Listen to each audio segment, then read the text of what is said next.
예,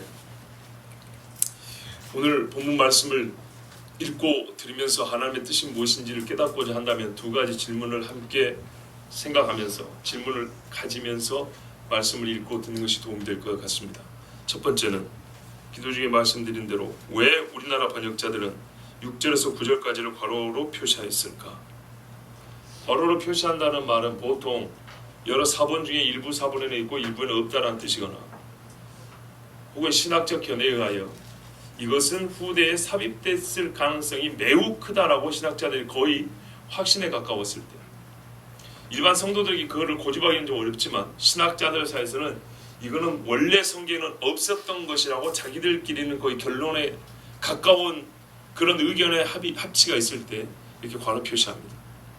그러면 무슨 말이냐면 6절부터 9절 이야기, 이스라엘 사람들이 광야에서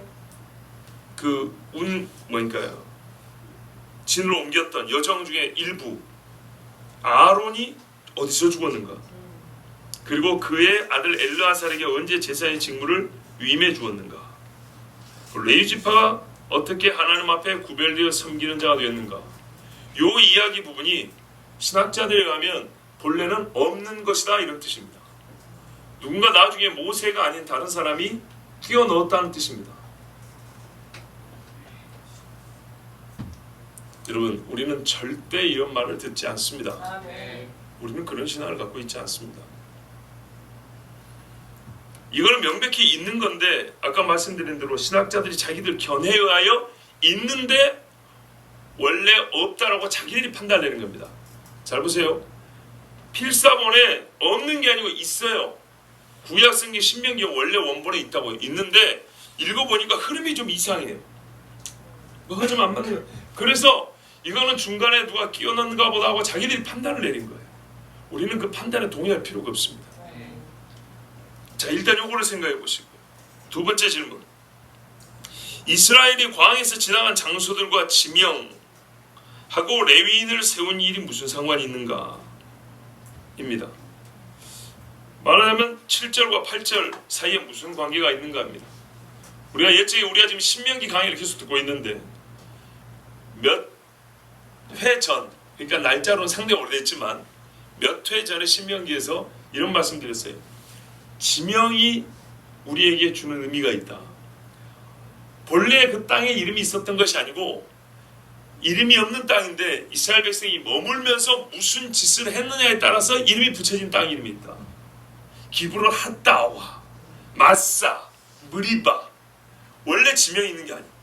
왜 이름이 붙여있죠? 건방지게 하나님 앞에 반역을 하고 대들었기 때문에, 하나님과 다투었기 때문에, 불평했기 때문에, 진에 불이 붙었기 때문에 그런 일을 기념하여 그 일이 있었던 장소에 이름을 붙인 거예요. 원래 이름이 있었던 게 아니고. 그렇죠? 그래서 믿음의 사람과 믿음 없는 사람이 어디서 무슨 일을 행했는가가 땅이 다 증언을 하게 되어 있습니다. 자, 그 이야기를 들었습니다. 근데 오늘 7절과 8절 사이에 무슨 관계가 있을까를 생각해 볼 필요가 있는데요. 물론 듣고 나면 여러분들이 좀 싱겁다 그럴 수도 있어요. 이 소리를 몇 주 전에 한번 했는데 대답을 듣고 나면 싱거울지 모르지만 일단은 우리가 읽는 입장에서는 뭔가 좀 의문을 가질 법합니다. 왜 그러냐면 6절에서 7절은 광야 시대 거의 끝부분이고 8절은 광야 시대의 초반기 이야기입니다. 그렇기 때문에 이 관계를 조금 생각할 필요가 있다는 얘기입니다. 자, 오늘 본문 말씀을 읽기 전에 조금 더 이 말씀을 이해를 돕기 위해서 앞에 이야기를 좀 읽어볼 필요가 있습니다. 아까 그 두 질문에 대답을 하기 위해서도 앞에 말씀을 좀 읽을 필요가 있는데 시간 관계상 제가 다 읽지는 않을 것이고 요약하여 말씀드리면 여러분 눈으로 보시면 9장의 11절부터 29절까지 내용을 한번 눈으로 잠깐 살펴보십시오. 어떤 말이냐면 여호와 하나님이 시내산에서 이스라엘과 언약을 맺었습니다. 그래서 진짜 이스라엘이라는 하나님의 백성, 하나의 민족 국가가 됐습니다. 언약 백성이 됐지요. 그리고 하나님이 그 언약의 증거로 율법의 핵심을 친히 손으로 새긴 돌판을 주셨습니다. 10계명이죠. 요거를 주신 날에 이스라엘 백성이 뭘 했습니까? 산 밑에서 금송아지를 만들었습니다. 일이 얼마나 배은망덕하고 패역한 일인가 하면 산에 불이 붙었습니다. 나무가 없는 산 꼭대기에 불이 붙어서 성경에 하늘 충천하더라. 하늘 높이 불이 막 타올라오고 있습니다. 그런데 그 불이 붙은 산 둘레에 구름이 덮고 있습니다. 새까만 구름이 덮고 있는데 그 안에서 불이 후 올라가는 거예요. 무섭죠? 소리가 여러분 상상력을 돕죠. 불이 후 올라간다고요. 그리고 나팔 소리가 진동을 합니다. 나팔 소리가 얼마나 크냐면 땅이 흔들릴 정도입니다. 백성이 떱니다. 그리고 이 가까이 오지 말라고 지게서 돌로 경계를 삼아놨습니다. 큰 돌을 쌓아서 그 위에 모세가 혼자 올라갔습니다. 여호수아가 그 근처에서 보초를 서고 있습니다. 산 밑에는 하나님과 언약을 맺었던 12지파가 세운 돌단이 있습니다. 소를 잡아서 피를 뿌렸던 그 자리가 있습니다. 백성들은 거기서 모세가 내려오기를, 하나님 앞에 기도하고 내려오기를 기다리는 중입니다. 그런데 이 사람들의 마음이 조급했죠. 우리 하나님이 어디 갔는가? 모세 이 사람 죽었나 보다. 불안했던 겁니다. 모세를 통해서 하나님의 능력이 나타나는데 모세가 없으니까 하나님이 없어진 줄 알고 불안했던 겁니다. 그래서 이 사람들이 우상을 만들었는데 보고 배운 대로, 애굽에서 배운 대로 애굽의 우상인 소 한 마리를 만들었습니다. 금으로. 출애굽할 때 400년 동안 종살이한 싹수로 받은 금은 폐물들이 많이 있었어요. 그거를 자원하에 내놔서 녹여서 주물로 금을 송아지를 만들었습니다. 금박을 입힌 게 아니고 순금 덩어리입니다. 무지막지하죠. 얼마나 열성이 대단했는가요? 가히 다윗이 성전을 위하여 바친 예물, 그게 비길만 하지 않습니까? 온 백성이 자원하여 금을 내놨습니다. 그것을 명하고 그 일을 지도한 사람이 아론입니다. 금송아지를 크게 만들었습니다. 어지간히 만들어갖고 옆에 사람 보이겠습니까? 장정만 60명이 들판에 있는데 크게 만들어야지 멀리서도 보일 거 아닙니까? 그걸 만들어 놓고 그 밑에서 춤을 추면서 음란한 행위를 하면서 술 취하고 방탕하여 뛰놀고 춤을 노는데 그 소리가 멀리서 듣기에는 찬송 소리처럼 들렸답니다. 얼마나 즐거웠던지 그냥 감격에 겨워가지고 그러면서 하는 소리가 애굽의 신 하토르다 이렇게 말하는 게 아니라 애굽에서 너희를 인도하여 낸 여호와다 이렇게 말했습니다. 이건 정말 하나님 앞에 씻을 수 없는 죄입니다. 그냥 다른 우상을 섬긴 게 아니고 바로 이 금송아지가 하나님이라고 그런 겁니다. 그때 모세가 내려와서 화가 나서 돌판을 깨버렸죠. 이미 깨진 약속입니다. 그걸 행위로 보여준 겁니다. 왜요? 이스라엘 백성이 먼저 깼잖아요. 그러고 난 다음에 하나님 어떻게 한다고 그랬죠? 다 쳐 죽여버린다고 그랬어요. 잘 들으세요. 이 죄는요 하나님 앞에 죽어야 되는 죄입니다. 피를 흘려야 되는 죄입니다. 그런데 하나님께서 다 죽여야 되는데 모세가 그 자리에서 엎드림으로 여호와의 편에 설 자가 누구냐 했더니 레위인들이 나왔어요. 칼을 차라. 여러분 광야에서 군인들 나라에 칼이 어디서 났겠습니까? 전쟁 중에 이런 칼을 들고 다녔겠습니까? 이런 칼을 든 사람은 몇 명 없었을 겁니다. 집에서 쓰던 칼이라도 갖고 나왔겠죠. 진 이 끝에서 저 끝을 다니면서 보이는 대로 쳐 죽여라. 부모고 형제고 자식이고. 얼마나 끔찍한 일인가 보세요. 이게 죄입니다. 죄의 싹은 사망이라 그러죠. 나 혼자 죽은 게 아닙니다. 아담이 죄 지었을 때 큰아들이 작은아들을 때려 죽인 것을 봤습니다. 네가 정령 죽으리라를 그렇게 경험했습니다. 차라리 내가 죽고 말지 아들이 아들을 쳐 죽이는 것을 봐야 되겠습니까? 하나님 명령대로 우습게 여겼죠. 그래서 한 바퀴 돌고 오는데 3,000명이 칼로 죽었습니다. 그리고 하나님이 전염병을 내렸어요. 극한 전염병을 내렸습니다. 순식간에 수많은 사람이 죽었습니다. 이때 레위인이 하나님께 헌신하였다고 합니다. 성경이 헌신이란 말이 처음 나오는 부분이라고 그랬죠. 헌신 예배 아무렇게나 드리는 거 아니에요. 교회 청소 한번 하지 않고 헌신 예배 드리는 것은 한복 입고 말이죠. 남자들 양복 입고 예배 순서 한번 담당하는 것이지 헌신과 아무 상관없어요. 헌신이 뭔가 보세요. 완전히 여호와께 모든 것을 바치는 겁니다. 닥치는 대로 쳐 죽인다니 이게 가능합니까? 근데 그 일로 말미암아 하나님 말하면 레위인을 내 앞에서 섬기는 자가 된다고 그랬어요. 레위인이 뭐 한다고요? 내 앞에서 영원히 섬기는 자가 된다고 그랬어요. 헌신의 복입니다. 그러면서 하나님 뭐라 하냐면 이 백성을 다 멸하고 모세 너를 통하여 내가 한 백성을 또 만든다고 그랬어요. 모세가 그걸 거부했습니다. 용기 있는 거부입니다. 그 백성을 사랑했기 때문입니다. 바울처럼. 그래서 뭐라 하냐면 차라리 내 이름을 생명책에서 지워주십시오 그랬어요. 생명책은 신약에서 나오는 게 아닙니다. 처음 여호와를 경외했던 사람들도 다 알고 있었던 겁니다. 그리고 하나님께 약속에 근거하여 용서를 구했습니다. 하나님께서 야곱을 통하여 아브라함과 이삭과 야곱을 통하여 주신 땅, 백성, 나라 아닙니까? 애굽에서 어떻게 구원해 오셨습니까? 근데 여기서 하나님이 다 죽여버리면 밖에 사람들은 하는 말이 우리야 죄를 지어서 하나님이 멸했다고 하지만 밖에 사람들은 그걸 모르기 때문에 결과만 놓고 보기를 뭐라 그러겠습니까? 하나님이 능력이 없어서 막상 광야로 데리고 가니까 먹을 게 없고 키울 능력이 없어서 다 죽였구나 이렇게 말하지 않겠습니까? 하나님 살려주십시오 하고 산에 올라서 또 40일 동안 금식하며 기도했습니다. 그래서 하나님이 그들을 살려주셨습니다. 이 모세 약속이 근거한 기도는 아주 중요합니다. 왜냐하면 하나님이 이스라엘이라 그랬지 모세 백성이라 하지 않았습니다. 그렇죠? 우리가 자칫하면 하나님의 백성 이스라엘 쓰기보다 자기 백성 만들기를 원하는 그런 자칭 하나님의 종들이 많습니다. 그런데 모세는 그걸 거부했습니다. 하나님이 능력이 없겠습니까? 모세 아들 2명 있었죠. 10명 더 나게 할 수 있어요. 충분히 가능해요. 12지파 필요했으면 모세가 10명 아들을 더 낳게도 할 수 있어요.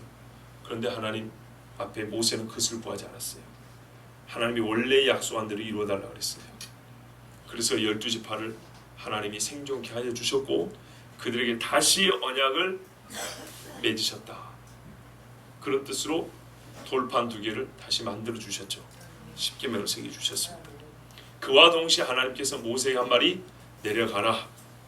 내 백성과 함께 가겠다. 이렇게 처음대로 그 마음을 돌려주셨습니다. 요 이야기입니다. 이 이야기가 모세가 이 백성들에게 상기시켜줬던 이야기고 그 이야기 중에 이스라엘 백성들의 죄가 낱낱이 9장 후반부에 잘 기록되어 있습니다. 이 시내산 이야기에 더불어서 또 추가된 게 뭐냐면 22절에 보면 다베라 마사 기브론 핫다 아와 그 다음에 가데스 바네아 전부 다 이스라엘 백성들이 하나님 앞에 불신으로 불평하고 죄졌던 데죠. 예, 요 지역들을 이야기했습니다. 그러면서 모세하는 말이 내가 지금까지 너희를 알아온 결과 너희는 목이 곧고 패역한 백성이라. 폐혈병 아시죠? 피가 썩어버리는 거죠. 폐역 무슨 뜻인지 알겠죠? 너희들은 마음이 썩은 인간들이다. 하나님 앞에 거역하기 위해서 마음이 썩어버린 인간들이다. 이렇게 말하고 있습니다. 그러면서 다시 한번 25절 보면 그때 내가 여호와가 너희를 멸한다 하셔서 40주야를 엎드리고 기도했다. 하나님이 너희를 큰 위험으로 애굽에서 인도해 내셨는데 이렇게 하면서 25절 이하 모세 기도인데 한번 들어보시겠습니까? 주 여호와여 주께서 큰 위험으로 속하시고 강한 손으로 애굽에서 인도하여 내신 주의 백성 곧 주의 기업을 멸하지 마옵소서. 나의 친족이라고 말하지 않고 주의 기업이라고 말했어요. 주의 종 아브라함과 이삭과 야곱을 생각하사 이 백성의 강팍과 악과 죄를 보지 마옵소서. 주께서 우리를 인도하여 내신 그 땅 백성이 말하기를 여호와께서 그들에게 허락하신 땅으로 그들을 인도하여 드릴 능력도 없고 그들을 미워도 하사. 로마서에서 들으셨죠? 하나님 사랑한다 그랬어요. 광야에서 죽이려고 인도하여 내셨다. 아이고 능력이 없어서 어쩔 수 없이 죽은 게 아니고 처음부터 죽이려고 인도하여 냈다. 이렇게까지 사람들은 말할 것입니다. 할까 두려워하나이다. 그들은 주의 큰 능력과 펴신 팔로 인도하여 내신 주의 백성 곧 주의 기업이로 소이다 하였었노라. 이렇게 자기가 기도해서 너희가 이 40년 지나 여기까지 왔다고 지금 모압 평지에서 과거를 회상시키면서 말해주는 거예요. 왜요? 다시는 이런 짓 하지 마라. 제발 반복하지 마라. 40년 전 이야기, 또 40년 동안의 이야기라고 있습니다. 자, 여러분, 요 이야기를 한 다음에 모세가 하나님께서 그러니까 이렇게 간구를 했더니 하나님이 용서하고 회복하사 두 돌판을 주셨다. 그러고 나서 오늘 말씀이 있는 거예요. 자, 그럼 여러분 무슨 관계가 있다고 생각하십니까?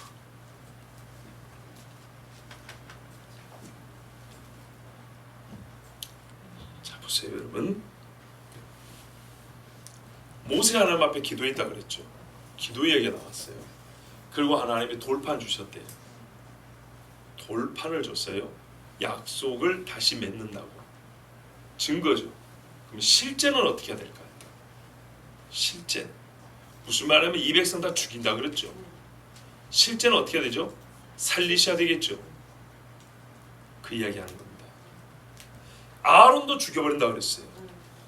아까 읽은 말씀 어디에 있습니까? 보세요. 제가 몇 군데 찾아 다시 읽어줄게요. 9장 14절.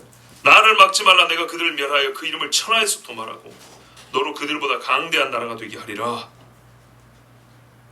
19절. 여호와께서 심히 분노하사 너희를 멸하려 하셨으므로.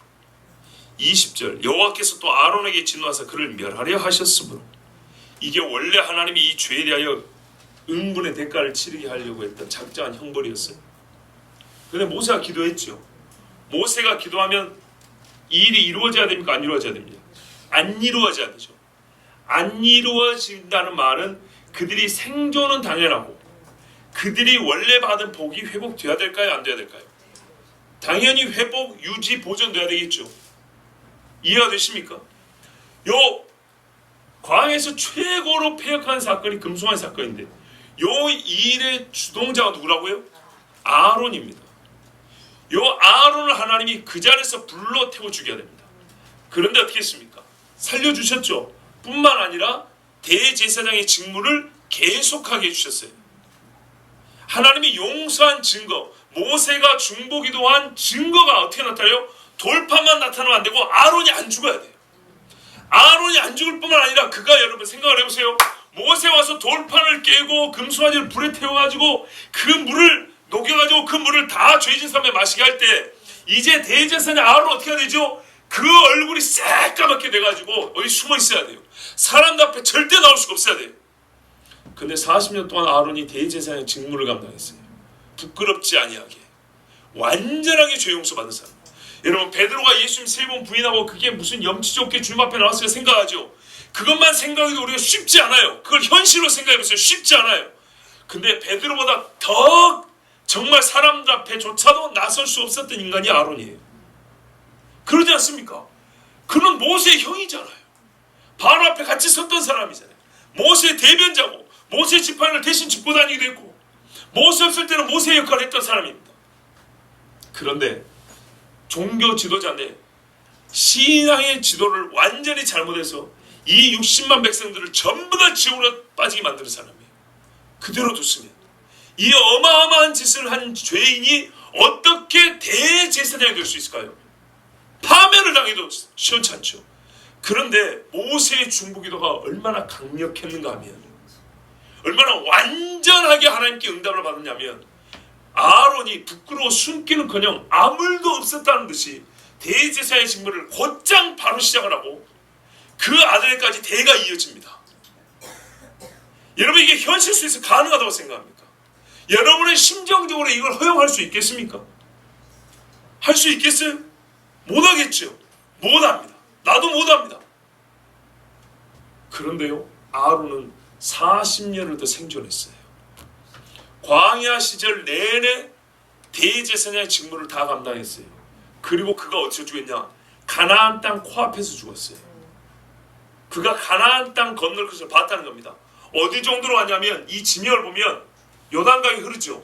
강 옆입니다. 물 많은 곳. 그 강의 하수, 그러니까는 하구입니다. 바다하고 만나는 지점까지 갔어요. 그 지점까지 가서 가나안 문 앞에까지 가서 죽었어요. 왜? 옛날에 반석을 명하라는데 쳐버렸죠. 그래서 모세하고 아론은 들어가지 못합니다. 무슨 말입니까? 네가 금송아지 사건을 말미암아 들어가지 못하리라 그리 안 했다 이 말이에요. 하나님이 완전하게 용서해 주셨어요. 만약에 그게 티끌라도 남아있었으면 아론은 대지상에 이 거룩한 세마포 옷을 못 입습니다. 대지상에 관을 띄지를 못하고 누구 감히 누구의 속죄 제물을 그걸 피를 흘리고 그것을 바치고 하나님의 지성소로 들어간단 말입니까? 어디? 그런데요 아론이 살았어요. 대제사의 직무를 감당을 했어요. 6절입니다. 이스라엘 자손이 부에로 분의 야간에서 길을 떠나 모세라에 이르러 아론이 거기서 죽어 장사되었고 그의 아들 엘르아살이 그를 이어 제사의 직임을 행하였으며 부에로 분의 야간은 아라비아 광야의 동남쪽입니다. 무슨 말이냐면 이스라엘 사람들은 여러분이 아는 시내이 반도를 떠도는 게 아니고 아라비아 반도를 떠돌아다녔습니다.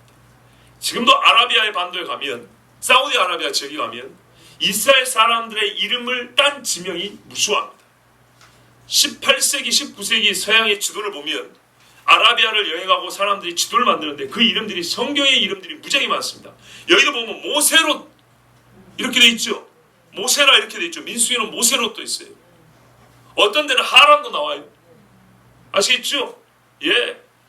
여러 이스라엘 백성들의 조상과 그 실제 그 당시 사람들의 이름을 따가지고 지파의 이름을 따서 지명을 새로 정한 데가 상당히 많습니다. 결국 이 부에롯 분의 야간은 모세와 이스라엘 백성의 광야 시절에 말미에 머물렀던 곳입니다. 그리고 이들이 모세라에 이릅니다. 모세라에 이르러서 아론이 거기서 죽습니다. 모세라가 어디냐? 아까 말씀드린 대로 가나안의 턱밑입니다. 근데 여러분 성경을 좀 아시는 분은 여기서 조금 의아할 겁니다. 아론은 호르산에서 죽지 않았는가? 그렇죠? 여러분 이 북한산은요 서울에 있지요. 남한산 맞냐? 남한산성이니까 남한산인가요 저희가? 저기는 어디 있습니까? 성남에 있지요. 그죠? 지명으로 보면 산이 큽니까? 시가 큽니까? 시가 크죠. 그죠? 또는 도가 크죠. 예, 설악산은 강원도에 있죠. 아마 조금 좁히면 속초시에 들어가는지 모르겠어요. 하여튼 강원도에 있죠. 호르산이 큰 게 아니에요. 그쵸? 호르산이 있는 그 주변 지역이 더 넓고 그 이름 지명이 더 넓은 구역을 가리키는 거죠. 그러니까 모세라라는 지역에 호르산이 있는 거예요. 아시겠죠? 그런데 민수기 33장에 보면 이렇게 돼 있어요. 모세 롯에서 발행하여 분의 야간에 진쳤고 여기는 6절에 부에롯 분의 야간에서 길을 떠나 모세라에 이르게 돼 있죠. 거꾸로인가요? 거꾸로 아니죠 여러분. 모세롯과 모세라 다릅니다. 예, 이 다른 것을 꼭 같게 보니까 거꾸로 생각하는 거예요. 다시요. 민수기에 모세롯에서 발행하여 분의 야간에 있고 분의 야간에서 어디로 왔다고요? 모세라로 가죠. 근데 모세라는 가나안 턱밑이고 분의 야간은 아라비아 반도예요. 이까지 하루아침에 못 갑니다. 중간 단계가 있어요. 이 중간 단계가 민수기 33장에 보면 홀하깃갓, 호르 하깃갓이란 말이에요. 하깃갓이 산 이런 말이에요. 거기서 좀 들어서 욥바다, 이 욥바다가 이제 가나안 턱밑입니다. 아시겠죠?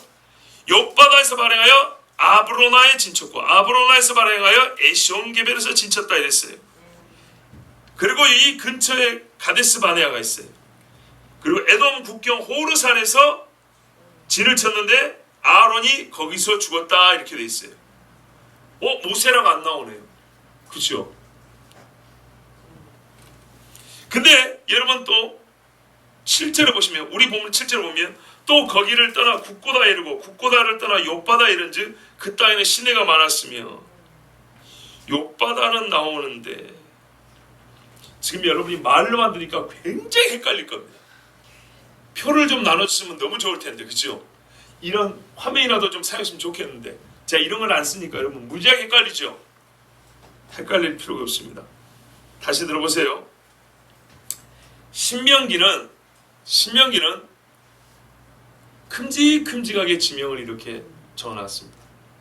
민수기는 그 여정을 말해주는 것 자체가 목적이기 때문에 구체적으로 머물렀던 자리를 말해주고 있습니다. 그래서 조금 더 이름이 많이 나옵니다. 그런데 이제 궁금한 건 뭐냐면, 잘 보세요. 이것만 기억하면 돼요.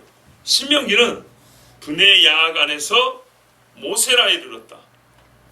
여기서 누가 죽었어요? 아론이 죽었어요. 여기 호르산이 있어요. 그 다음에 욥바다예요. 아시겠죠? 욥바다가 그 다음이에요. 근데 민수기는 어떻게 되냐면 분의 야악 안에서 중간 단계 빼면 욥바다에 먼저 가고 그 다음에 호르산을 갔대요. 진짜 문제는 이 뒷부분이에요. 욥바다를 먼저 하고 호르산을 갔대요. 신명기는 분의 야악 안에서 호르산에 있는 모세라에 갔고 욥바다에 갔대요. 이거 어떻게 된 걸까요? 이러면 성경이 반대처럼 보죠. 이 뒷부분이. 욥바다의 순서가 다르잖아요. 그렇죠? 이건 어려운 것이 아닙니다. 어떻게 생각하면 되냐면, 여러분, 광야를 돌 때는요, 이스라엘 사람들이 출애굽에서 애굽에 들어갈 때, 아니 가나안 들어갈 때는요, 딱 제 목표점을 놓고 직선으로 쭉 갔습니까? 아니죠. 빙글빙글 돌았죠. 같은 지명이 두 번 나와도 아무 문제가 없습니다. 이해되십니까? 가데스 바네아도 38년 만에 또 돌아왔잖아요. 신광야가 몇 번 나오던가요? 그죠? 돌고 돌아도 문제 아닙니다. 그러니까 이렇게 된 겁니다. 아라비아 광야 분의 야악 안에서 가나안 땅으로 올라갑니다. 올라가는 동안에 욥바다를 지나갑니다. 여기가 바닷가 요단강 끄트머리하고 바다하고 마주치는 가나안 땅 아랫부분, 에돔 지역입니다. 그러니까 여기서 먼저 욥바다라는 지역을 지나가고 조금 더 돌다가 말이죠. 돌다가 어떻게 해요? 모세라 호르산에서 아론이 죽습니다. 그리고 또 움직이다가 다시 한번 욥바다를 또 거칩니다. 즉 가나안 국경에서 이렇게 빙글빙글 돌았다 이 말입니다. 그렇게 생각하면 아무 문제가 안 됩니다. 순서가 앞에 있니 뒤에 있니 두 번 나오니 세 번 나오니 아시겠죠? 어떤 사고방식 어떤 틀만 바꾸면 돼요? 직선으로 갔다는 생각만 거두시면 돼요. 성경에는 분명히 배회 또는 하나님이 빙글빙글 돌게 하셨다고 되어 있어요. 그렇기 때문에 그렇게 생각하면 이런 지명의 순서가 반대로 있다거나 아까 나온 것이 또 나온다거나 이런다고 해서 전혀 문제될 것이 없습니다. 자, 이거는 여러분 제가 참고로 말씀드린 거예요. 왜냐하면 아론이 호르산에서 죽었다는 사실을 아는 분이 민수기를 찾아보고 이거 순서가 다른데 혹시나 의문을 가지고 성경에 대한 믿음을 저버릴까봐 그게 염려되어 참고로 알려준 거고, 오늘 메시지의 주제는 이것이 아니고 뭐라고요? 아론이 40년 동안 대제사장의 직무를 감당하고 40년을 다 살고 가나안 접경지에서 하나님께서 그를 데리고 가셨다는 겁니다. 그리고 정말 감히 하나님 앞에 받을 수 없는 은혜를 어떻게 받냐면 그 아들 엘르아살이 대제사장의 옷을 넘겨줘 입고 대제사장의 직무를 이어서 감당하게 됐다는 겁니다. 이것은 아론의 집의 영광이요 엄청난 복이죠. 무지무지하게 큰 복입니다. 자, 이것을 어떻게 받았느냐를 묻는 겁니다. 아론이 하나님께 잘한 게 있습니까? 아론이 하나님께 공을 세웠습니까? 아론이 하나님께 대제사장의 직무를 받기 위해서 뭐 바친 거 있습니까? 없지요.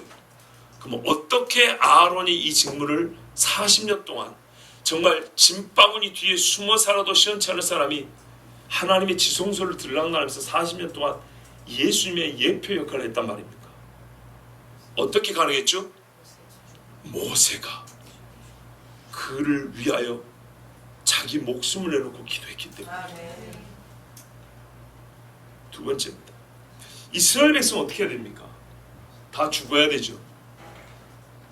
원래대로 그들의 죄를 말하면 죽어야 됩니다. 돌판도 깨졌고 이스라엘도 죽어야 됩니다.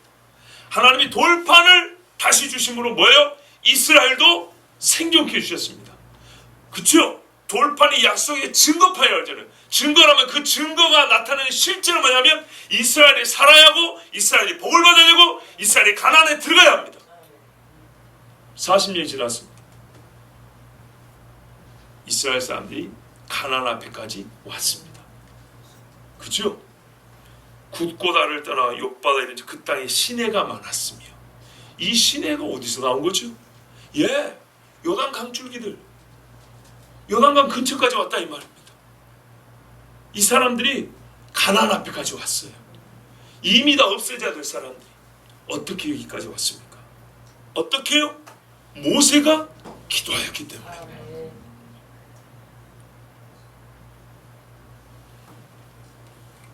이들은 절대로 이곳까지 올 수 없는 사람이었습니다.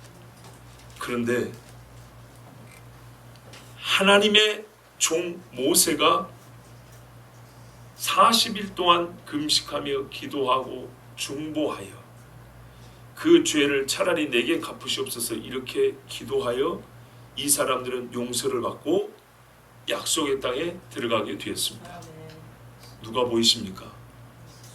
예수님 보이시죠?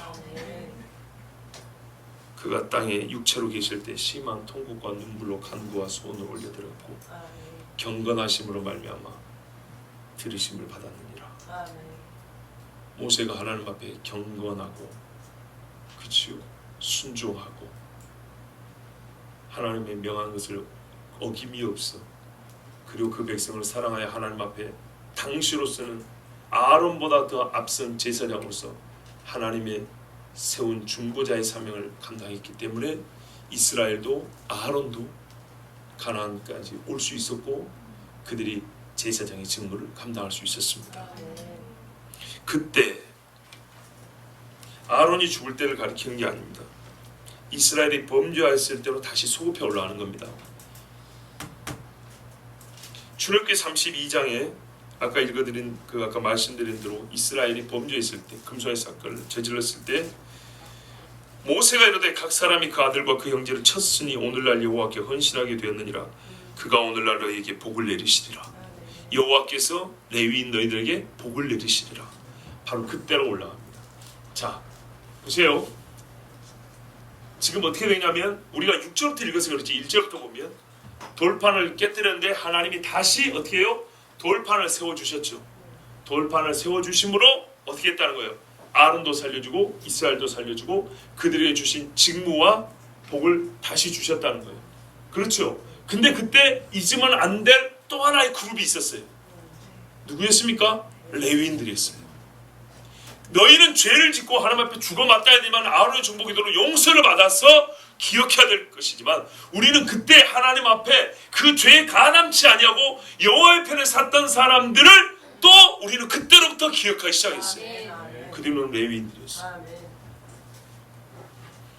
왜 이들을 하나님이 구별하십니까? 아주 간단하게 말하면요. 간단한 사건은 아니지만 간단하게 말하면 제1계명과 2계명을 어긴 사건입니다. 요거를 더 줄이면 뭐냐면 예배에서 범죄한 겁니다. 즉 예배를 통해서 죄를 지은 겁니다. 아시겠죠? 하나님 앞에 드려야 될 예배라는 가장 거룩한 행위를 가지고 죄를 지은 겁니다. 그런데 이 예배를 하나님이 맡긴다면 이제부터 하나님 앞에 예배를 맡긴다면 누구에게 맡기겠습니까? 잘못된 예배에 가담치 아니하고 그죠? 하나님 앞에 잘못된 예배라는 패역한 예배 사울과 같이 가장 큰 죄를 벌하기 위하여 하나님 편에 섰던 사람들 인간의 육정에 얽매이지 않냐고 하나님 편에 섰던 그 사람들에게 생각해보세요. 자기 누구를요? 아들과 그 형제를 친 사람이라면 어떤 유혹과 미혹이 있어도 하나님이 맡기신 예배를 철저히 지키겠죠. 이들에게 하나님이 예배를 맡기셨어요. 그때로부터 지금 이 세상에 많은 사람들이 육정에 이끌려 육정에 속한 또 욕정에 이끌려 하나님의 예배를 더럽힙니다. 누가 필요합니까? 레위인이 필요해요. 거룩한 나실인 레위인이 필요해요. 이들에게 하나님이 예배를 그때부터 맡기면서 세 가지 그들에게 권한과 복을 내리셨어요. 아까 그랬잖아요. 여호와께서 너에게 복을 내리시라 모세가 축복했죠. 하나님 그대로 들으셨어요. 여러분 이 어마어마한 죄를 용서해달라는 그 기도를 들어주셨는데 레위인을 축복해달라는 기도를 안 들어주시겠어요? 여러분 예배에 성공해보세요. 성공이란 말 정말 쓰고 싶지 않은데 진짜 예배만큼 하나님 앞에 흠결 없게 드려보세요. 이 작은 종의 입에서 예배하는 자에게 아마 내가 하나님의 이름으로 축복을 할 것이고 하나님이 다른 건 몰라도 그 축복은 반드시 들어줍니다. 첫 번째, 여호와의 언약궤를 매게 하며 언약의 증거판이 이 레위인의 어깨에 달렸어요. 다른 얘기에 맡기지 않아요. 요즘으로 말하면 참 좀 근사치로 말한다면 성경이에요. 이 성경 하나님이 아무에게나 맡기지 않아요. 참 말을 좀 덧붙이면 좋겠는데 시간 관계상 이 정도만 여러분 충분히 다 은혜를 받을 줄 압니다. 예? 설명이 많이 필요가 없죠.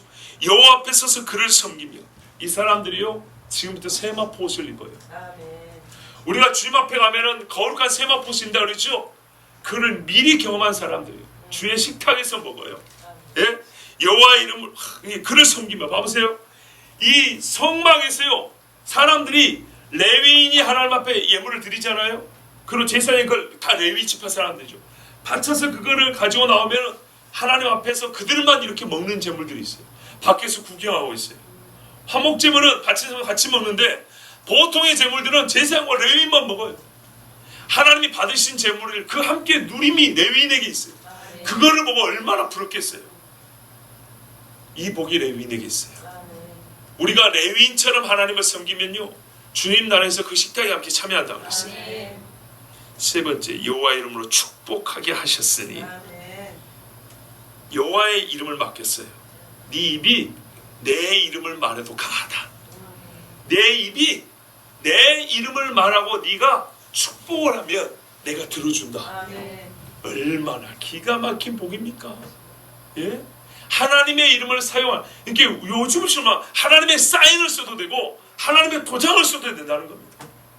그 권한을 레위인에게 줬어요. 어떻게 헌신했기 때문에 전 백성이 다 금송아지를 여호와라고 할 때 전 백성이 수로 말해도 소수예요. 진짜 이게 소수예요. 여러분 세상에 무슨 소수자 하는데요. 기독교인이 소수자예요. 기독교인.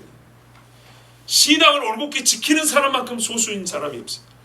힘도 없고 아무것도 없을 때도 그것을 인내하고 참고 있었어요. 그리고 거부하고 있었어요.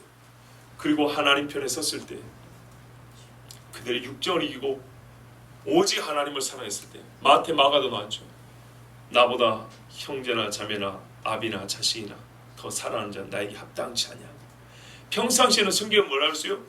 내 부모를 공경하라 그랬어요. 내 부모를 공경하지 않는 자는 불신자보다 더 악하다 그랬어요.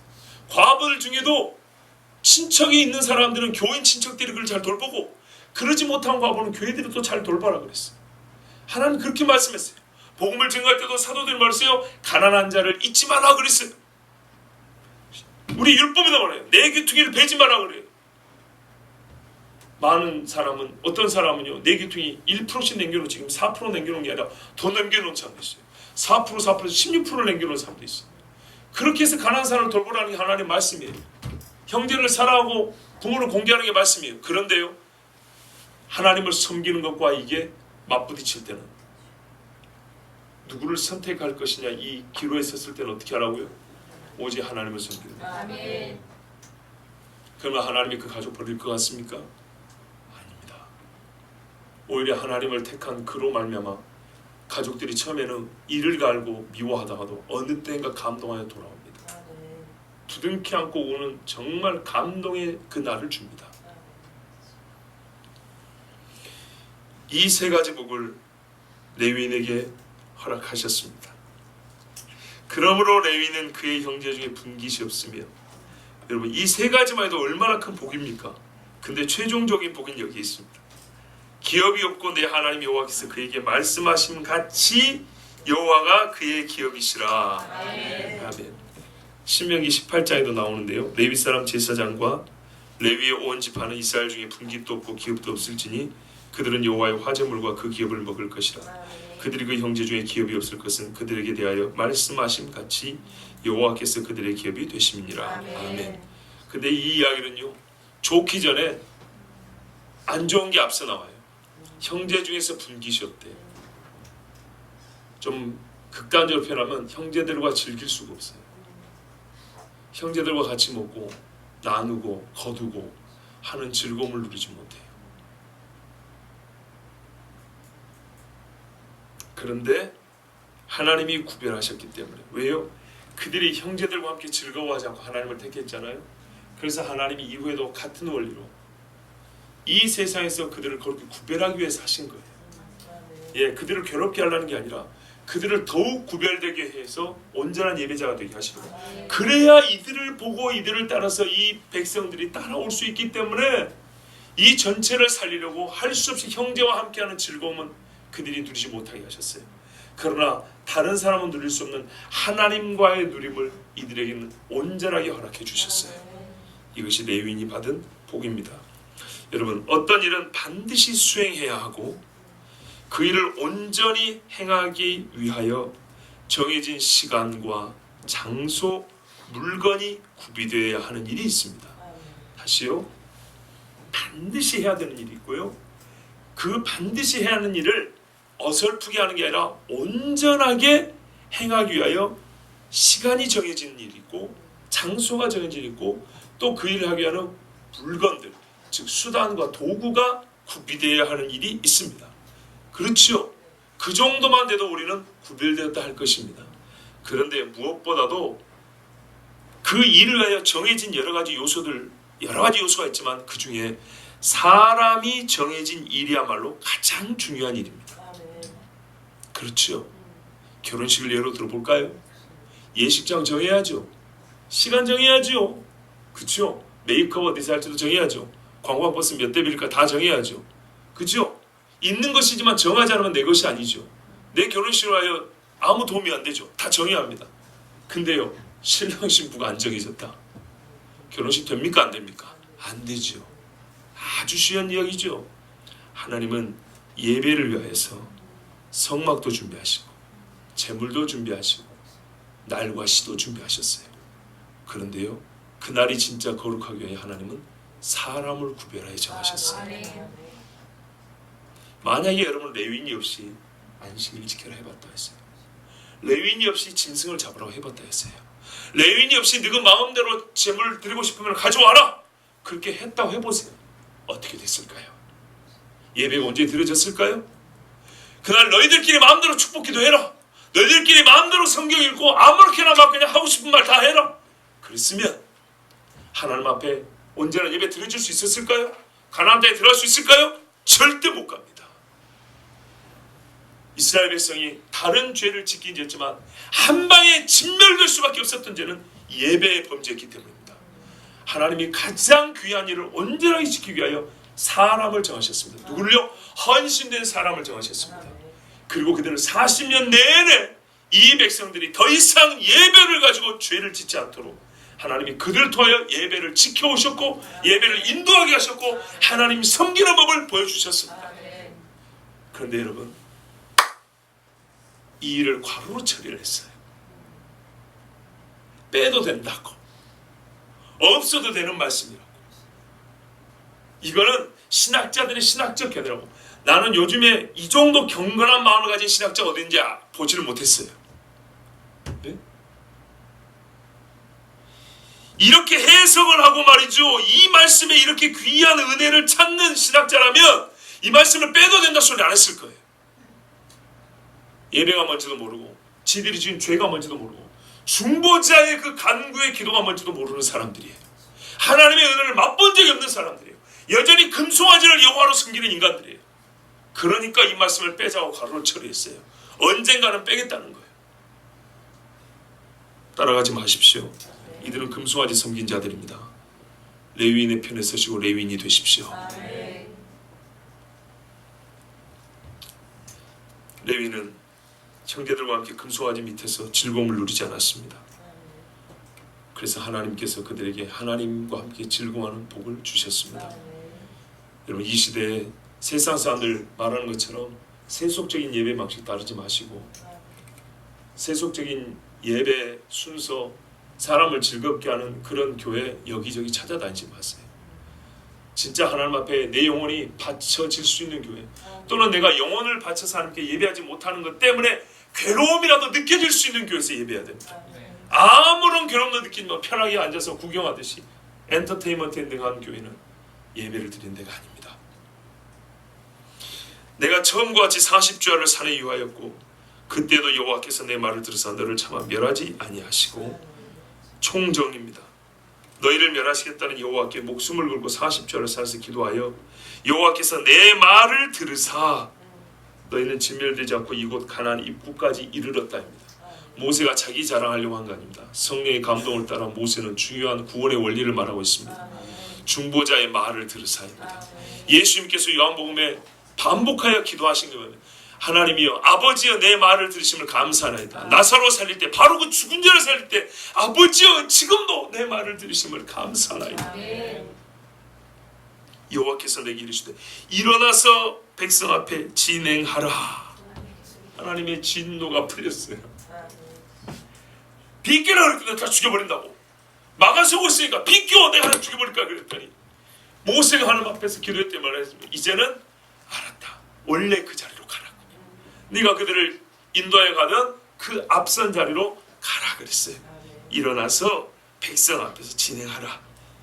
이 말은 곧 내가 백성 앞에 간다 소리죠. 왜? 하나님은 모세를 통하여 함께 하시니까. 내가 그들에게 주리라고 그 열조에게 맹세한 땅에 그들이 들어가서 그것을 얻으리라 하셨느니라. 동사가 많이 나옵니다. 일어나라, 진행하라, 들어가리라, 얻으리라. 하나님이 처음 약속하신 그대로 다시 회복하여 주셨습니다. 하나님의 입술로 친히 약속해 주셨습니다. 여러분, 이 모든 일, 이 부분은 다시 설교 안 해도 될 것 같습니다. 설교 초반부에 말씀드렸으니까요. 이 일이 어떻게 됐습니까? 어떻게 가능했습니까? 모세의 중보기도입니다.